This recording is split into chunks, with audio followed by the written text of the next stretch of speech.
Hello everyone, আসসালামু আলাইকুম। Afroz daily কিচেনে তোমাদের আরও একবার স্বাগতম। আজকে আমি তোমাদের সাথে শেয়ার করব আস্ত আমড়ার টক ঝাল মিষ্টি আচার রেসিপি। আশা করি তোমাদের ভালো লাগবে। এই আচারটা তোমরা বাসায় ট্রাই করে দেখতে পারো। এখানে আমি 8টি আমড়া নিয়েছি। এখানে 1 কেজি থেকে একটু কম আছে। আমড়াগুলো আমি খোসা ছাড়িয়ে পরিষ্কার পানি দিয়ে ধুয়ে মুছে নিয়েছি। এখন আমি সবগুলো আমড়াকে সব সাইড থেকে ভালোভাবে ঘুরিয়ে ঘুরিয়ে কেচে নেব।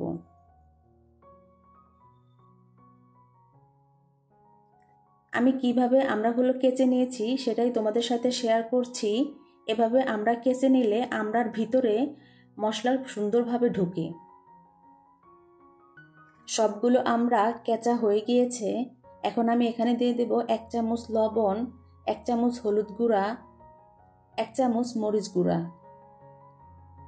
লবণ, হলুদ গুঁড়া এবং মরিচ গুঁড়ার সাথে ভালোভাবে আমড়াগুলো মাখিয়ে নেব। দেখো, হাত দিয়ে এভাবে ডলে ডলে সবগুলো আমড়ার সাথে মশলাগুলো মাখিয়ে নেব। মাখানো হয়ে গিয়েছে। এখন এগুলো আমি রেখে দেব কিছুক্ষণ রেস্টে। এখন একটা প্যানে দিয়ে দেব 3টা শুকনো মরিচ, 1 চামচ পাঁচফোড়ন। হালকা আঁচে এগুলোকে আমি ভেজে নেব। ভাজা হয়ে গিয়েছে। এখন আমি এগুলোকে আধ ভাঙা করে নেব। চুলায় একটা প্যানে দিয়ে দেব 1/2 কাপ সরিষার তেল, 1/2 চামচ কালো জিরা, 1 চামচ আস্ত পাঁচফোড়ন, 1/2 চামচ গোলমরিচ গুঁড়া। এগুলোকে হালকা আঁচে কিছুক্ষণ ভেজে নেব। এখন দিয়ে দেব দারচিনি, এলাচ, তারপর দিব রসুন বাটা 1 চামচ, সরিষা বাটা 1 চামচ।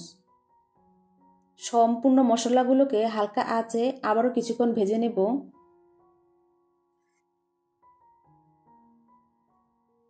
ভাজা হয়ে গিয়েছে। এখন এখানে আমি আস্ত আমড়াগুলো দিয়ে দেব।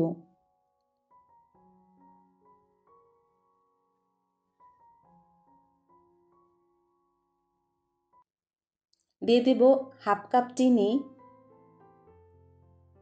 এখন ঢাকনা দিয়ে হালকা আঁচে কিছুক্ষণ ঢেকে রাখবো। কিছুক্ষণ পর ফিরে এসে আবার একটু নেড়ে চেড়ে দিব। এখানে আমি কোনো পানি ব্যবহার করব না। হালকা আঁচে রাখলে চিনিটা এমনি গলে যাবে। আবারও ঢাকনা দিয়ে কিছুক্ষণ রেখে দিব।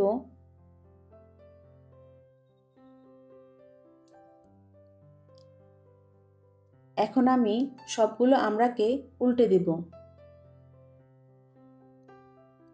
সবগুলো আমড়া সিদ্ধ হয়ে গিয়েছে। এখন এখানে দিয়ে দেব আগে থেকে ভেজে গুঁড়ো করে রাখা পাঁচফোড়ন আর শুকনো মরিচের গুঁড়াটা। এই আচারটা তোমরা অবশ্যই বাসায় একবার ট্রাই করে দেখবে। খেতে অনেক মজা হবে। আজ এ পর্যন্তই। আসসালামু আলাইকুম, আল্লাহ হাফেজ।